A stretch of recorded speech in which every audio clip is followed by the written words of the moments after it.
Rashtriya rifles అనేది అసలు ఎందుకు ఫామ్ అయింది, దీని వెనకాల హిస్టరీ ఏంది? ఇక్కడ కశ్మీర్ కి ఒక స్పెషల్ టీమ్ ని తయారు చేయాలి. We're the first one to go into the war and the last one to come back. మీరు అక్కడ మీరు రూమ్ వదిలిపెట్టి బయటికి వెళ్తుంటే మీ ఒంటి మీద బుల్లెట్ ప్రూఫ్ జాకెట్, మీ తల మీద బుల్లెట్ ప్రూఫ్ హెల్మెట్, మీ వెహికల్ బుల్లెట్ ప్రూఫ్, ఇవన్నీ ఉంటే తప్ప మీరు మీ కంటోన్మెంట్ వదిలిపెట్టి బయటికి వెళ్ళలేరు.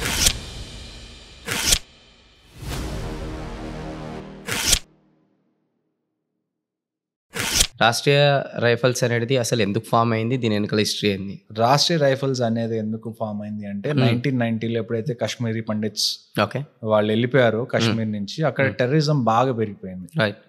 అంటే ఎప్పుడైనా కానీ ఎలక్షన్స్ అయినా కానీ ఏదైనా కానీ ఆర్మీ ఎప్పుడు వస్తుంది అంటే ఫస్ట్ పోలీస్ ఫెయిల్ అయ్యింది, ఓకే, ఆ తర్వాత లోకల్ అడ్మినిస్ట్రేషన్ ఫెయిల్ అయ్యి, ఓకే, ఆ తర్వాత సెంట్రల్ ఫోర్సెస్ కూడా ఫెయిల్ అయితే, ఓకే, లాస్ట్ ఇంకా వేరే ఏ ఆప్షన్ లేదు అన్నప్పుడు ఆర్మీ బోర్డర్స్ లో కాకుండా సిటీస్ లో విలేజెస్ లో పనిచేయడం స్టార్ట్ చేస్తారు. Okay, okay. అప్పటి వరకు ఆర్మీ బేసిక్ గా ఆర్మీ మ్యాండేట్ ఏంటి, ఏ కంట్రీదైనా దాని వాటి కంట్రీస్ బోర్డర్స్ ని కాపాడుకోవడం ఆర్మీ ఒక్క main work. Correct. Second work ఏముంటది, ఎక్కడన్నా ఏదైనా నేచురల్ కలామిటీస్ డిజాస్టర్స్, తుఫాన్లు లేకపోతే ఫ్లడ్స్ ఇలాంటివి వచ్చినప్పుడు అక్కడ హెల్ప్ చేయడం ఆర్మీ మ్యాండేట్ ఉంటుంది. కరెక్ట్. కానీ కాశ్మీర్లో ఆర్మీ లోపల ఎందుకు వర్క్ చేస్తుంది అంటే అక్కడ పెరిగిపోయిన టెర్రరిజం వల్ల ఫస్ట్ పోలీస్ దాన్ని కంట్రోల్ చేయలేకపోయారు, ఆ తర్వాత లోకల్ అడ్మినిస్ట్రేషన్ కంట్రోల్ చేయలేకపోయారు, ఆ తర్వాత central police forces CRPF, PSF, ITBP వీళ్ళందరూ వచ్చి ట్రై చేశారు, అప్పటికి కంట్రోల్ అవ్వలేదు.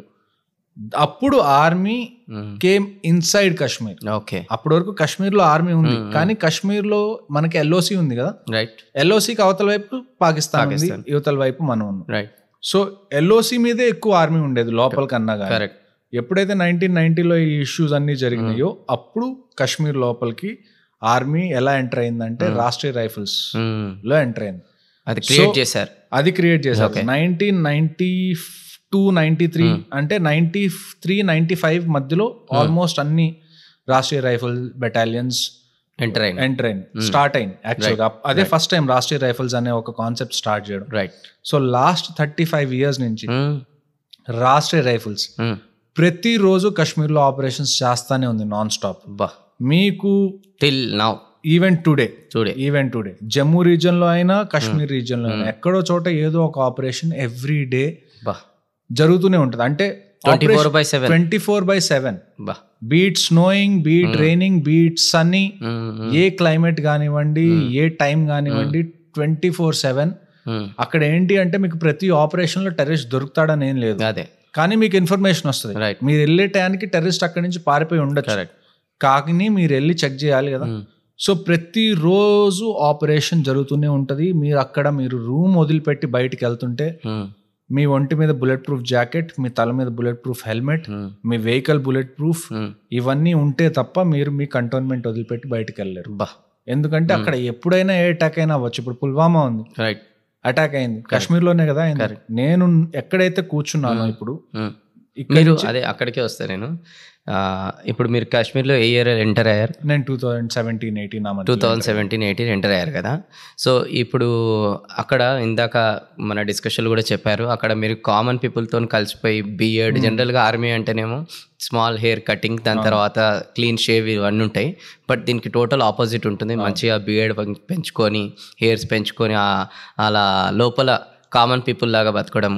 అంటే అదే మన రాష్ట్రీయ రైఫల్స్ గురించి ఇంకొంచెం ఎలాబరేట్ చేయండి. అంటే వీళ్ళు అసలు నిజంగా ఎట్లా పనిచేస్తారు అని. ఎలా పనిచేస్తారంటే మీరు ఫస్ట్ నాది ఒక క్రోనాలజీ చూసుకుంటే టైం పీరియడ్, రైట్, నేను 2017-18లో వెళ్ళాను. నేను వెళ్ళిన కొన్ని మంత్స్ తర్వాత అక్కడ మహబూబా ముఫ్తీ గెలిచారు సీఎంగా, అంటే పీడీపీ పార్టీ గెలిచింది. ఓకే. జూన్ 2018 అనుకుంటా గవర్నమెంట్ డిజాల్వ్ అయిపోయి అక్కడ దాన్ని ఏమంటారు గవర్నర్ రూల్ వచ్చింది. ఓకే. ఆ తర్వాత 2019 February 14th మన పుల్వామా అయింది. రైట్. సో పుల్వామా ఎప్పుడైతే జరిగిందో నేను గట్టిగా 8 to 9 kilometers దూరంలో ఉన్నాను పుల్వామా జరిగిన స్పాట్ కి. సో మేమేంటి అంటే మమ్మల్ని ఘాతక్ ప్లటూన్ అంటారు. ఘాతక్ ప్లటూన్ ఏంటి అంటే ప్రతి రాష్ట్రీయ రైఫల్స్ యూనిట్ లో ఒక మెయిన్ కమాండో టీం ఉంటుంది. ఓకే. సో వీళ్ళ పని ఏంటి అంటే ఎక్కడైనా ఏ జరిగినా మన జ్యూరిస్డిక్షన్ లో, మన ఏరియాలో we should be the first one to respond. So మేము ఎప్పుడు రెడీగానే ఉంటాం 24/7. ఎప్పుడైతే అటాక్ జరిగిందో మేము వెంటనే న్యూస్ వచ్చేసింది, వెళ్ళిపోయాం. చాలా గందరగోళం. చూస్తే రోడ్ మీద మొత్తం మాంసం ముద్దలు పడి ఉన్నాయి అక్కడ.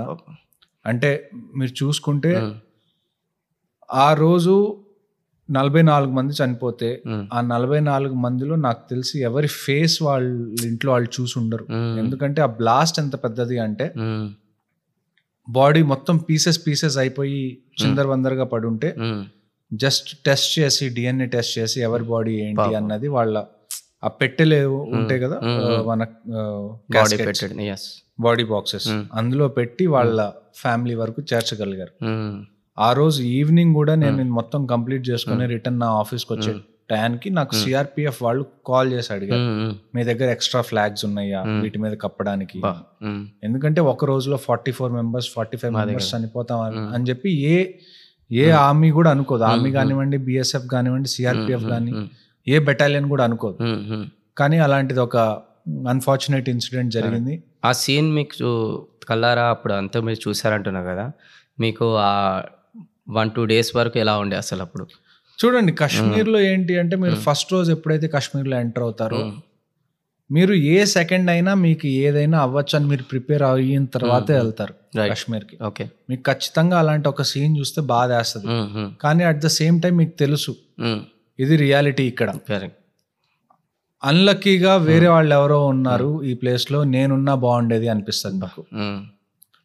అంటే వీళ్ళ ఫ్యామిలీ బాధపడుతుంది, ఇంతమంది పోయారు, దీని బదులు వాళ్ళ బదులు నేను పోయి ఉంటే బాగుండేది అని ప్రతి సోల్జర్కి అనిపిస్తుంది.